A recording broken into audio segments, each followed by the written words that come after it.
Yo, what's going on everybody? Welcome to Self-Made. I'm Colt Joseph, and in today's video we're going to be talking about the Casper network, or CSPR. Now in my opinion, there are two main attractions to the Casper network. Number one being the fact that it can be built on with traditional coding languages such as HTML. Businesses are not going to have to reteach their dev teams brand new coding languages like Solidity, which is something they would have to do if they're going to use pretty much any other blockchain network. That right there makes the adoption of Casper way more likely on a large scale for like industries and any businesses, because it is already compatible with all their pre-existing systems and their dev teams can start building on it immediately. Okay, that is huge. Now the second thing is the upgradable smart contracts. It's the first of its kind. Okay, usually if you make a smart contract, it's immutable. You put it out there, it can't be messed with. Okay, you can't go in and change anything. Well, upgradable smart contracts, basically you can submit like an update to the contract and update it over time, which gives a lot of flexibility in the world of smart contracts moving forward. Now let's look into this a little bit more now. Casper Contracts will be a game changer for all industries: art, healthcare, finance, education, supply chain, government, plus more. Let's watch this video together. You don't just push the contract onto the blockchain, right? You actually install it. And it's a slight difference because when you install SCEP 78, you can configure it. And this is much more like traditional software, right? Casper contracts function much more like traditional non-blockchain software. And so what does that mean when you say you configure it? Well, when you perform the transaction to set up SCEP 78 on the Casper blockchain, you can define what kind of modalities it has. Like, what is the mode in which this CEP 78 contract is going to function? Is it going to allow for transferable tokens or not? Is it going to allow for mutable metadata or not? Does it support digital content or a physical asset? Who has the authority to mint?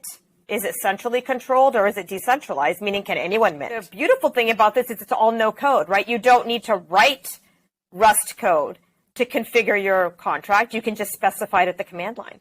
So last week we did a demonstration of using the Python SDK with a no code option, where you take, if you choose to trust Casper Labs, you can take the WASM that we give you, and you can use the Python SDK to go ahead and start creating NFT contracts, and you can mint them. And then you can install the contract, you can mint NFTs, and then you can perform functions on those NFTs using the Python SDK, and you don't have to work with any Rust, right?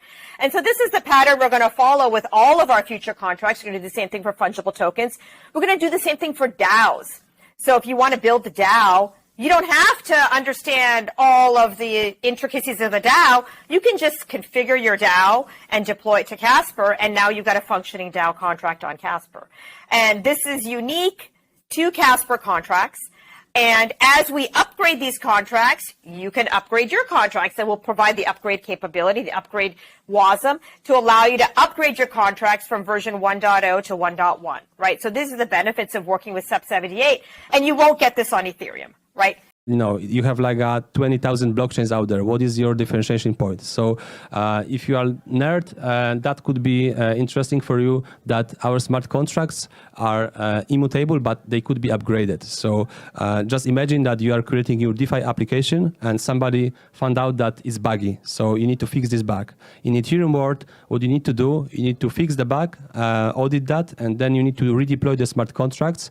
And that means that you will get new address. So as a follow-up step, you need to migrate all of your user base from the old smart contract to the new smart contract. In our case, what we can do, we can create a new version of the smart contract, and then we can tell the users the new version will be active in 2 weeks. So either you will withdraw your funds from the smart contract, or you do nothing and you will be automatically migrated to the newer version. So that gives totally new user experience, where user is still interacting with the same contract address, but we are making sure that the logic underneath is up to date and is well secured. So that is also very important for the companies that we are cooperating with. Upgradable smart contracts. The Casper network has a very distinct characteristic that supports the upgrade of smart contracts already on the on-chain.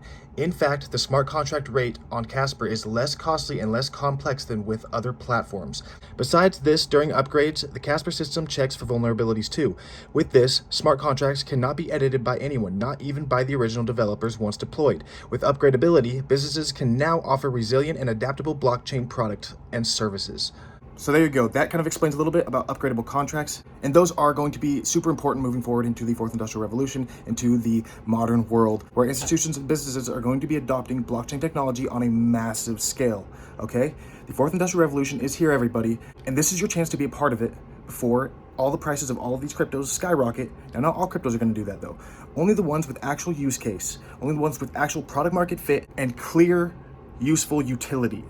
Those are the coins we want to invest in. ISO coins, for sure, definitely. T307 is coming soon. That's going to be big. If you don't know anything about that, I have a video on that. Check it out on my channel. Also, Casper just hit 100,000 holders officially. There are 100K Casper holders now. Sweet, we've officially hit 100,000 holders. If we look at here, Casper is sitting at a market cap of 360 million, so still not super high. It's not in the billions yet, so it's still a fairly low cap gem in the grand scheme of things. We have a total circulating supply of 10 billion, so there's kind of a high supply of Casper coins, but that doesn't really matter because the use case of Casper is massive. We have been on an uptrend as far as the price goes. Here on the monthly chart, we've been on an overall uptrend for Casper. That's a good thing. The price is currently sitting at 3 cents. Also, Casper Labs joins AWS, Amazon Marketplace to expand developer access to enterprise blockchain. So that is a big deal, okay? Amazon mixed with Casper Labs, that means great things are to come for the Casper Labs, for sure. Also, one more good thing, Casper is officially integrated with Ledger. So Ledger wallets, like this wallet right here, a hardware cold storage wallet. All right, so yeah, I'm not a financial advisor, so I'm not telling you guys any kind of investing advice here whatsoever, but I definitely suggest you guys check out Casper Labs, do your own due diligence when looking into a project before you ever invest into it.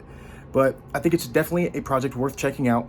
Let me know down in the comments what you think of Casper Labs. Let me know if you hold it and how much you hold, and if you're bullish on it for the future. Subscribe to not miss any of my future videos. I'll see you guys in the next one. I'm Cole Joseph. Peace.